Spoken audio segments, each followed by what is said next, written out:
Pengenalan akan Allah adalah sebuah proses yang terus-menerus. Artinya tidak instan dalam perjalanan kerohanian orang percaya. Jadi pengenalan akan Tuhan itu adalah sebuah proses. Prosesnya berapa lama, Pak? Terus-menerus. Jadi nggak cuma satu kali, tapi terus-menerus. Dan juga tidak sesuatu yang mudah atau instan, tapi terus-menerus. Sepanjang perjalanan kerohanian kita, atau sepanjang kita hidup di dunia. Dan pengenalan akan Allah itu bukan juga peristiwa yang seumur hidup hanya terjadi sekali.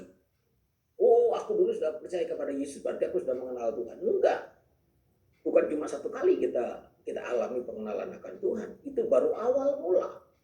Ketika kita percaya kepada Yesus, kita terima Yesus sebagai Tuhan dan Juru Selamat, itu baru permulaan.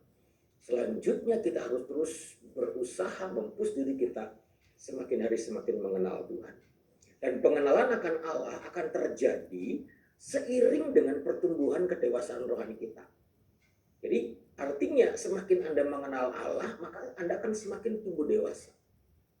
Dan semakin Anda bertumbuh dalam kedewasaan rohani, maka Anda akan dibuat semakin mengenal Allah itu sendiri. Jadi yuk, saya ajak kita semua semakin mengenal Tuhan. Ajak kita semua semakin dewasa. Jadi pengenalan akan Allah dan pertumbuhan kedewasaan rohani itu adalah dua sisi mata uang yang tidak bisa dipisahkan. Kalau engkau ingin bertumbuh dewasa dalam kerohanian, maka engkau harus semakin mengenal Tuhan.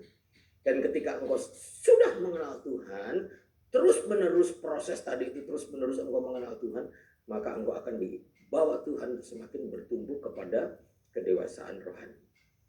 Saudara perhatikan deh, semua orang-orang, bahkan mungkin saudara coba renungkan perjalanan kehidupanmu sepanjang dari sejak engkau percaya kepada Yesus sampai dengan sekarang. Coba perhatikan saja.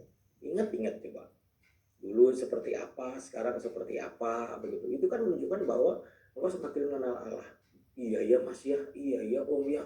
Dulu saya begini-begini, tapi sekarang saya tahu bahwa, nah itu artinya bahwa pertumbuhan rohani itu, pertumbuhan ke arah kedewasaan rohani itu seiring dengan perjalanan pengenalan kita akan Allah.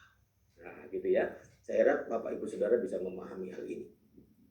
Nah oleh sebab itu saudara, memiliki kemampuan rohani yang kuat untuk semakin mengenal Allah melalui setiap peristiwa maupun keadaan yang harus kita alami, ini sesuatu yang harus kita lakukan.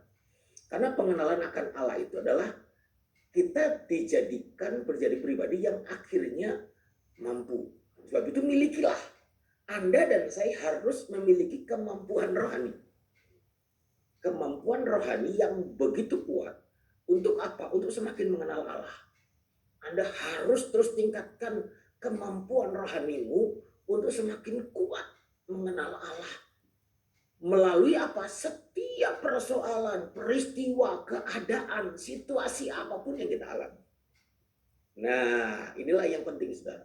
Kalau Anda dan saya memiliki kemampuan rohani yang begitu baik, sehingga akhirnya apa? Setiap persoalan-persoalan yang terjadi, engkau akan dibawa untuk semakin mengenal Allah. Artinya engkau tahu, ketika Tuhan izinkan terjadi seperti ini, aku kenal Tuhan yang aku sembah.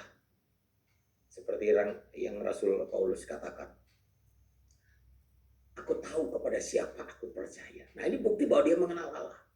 Ketika diizinkan mengalami persoalan-persoalan yang begitu sulit dalam kehidupannya, dia cuma bilang, gak apa-apa.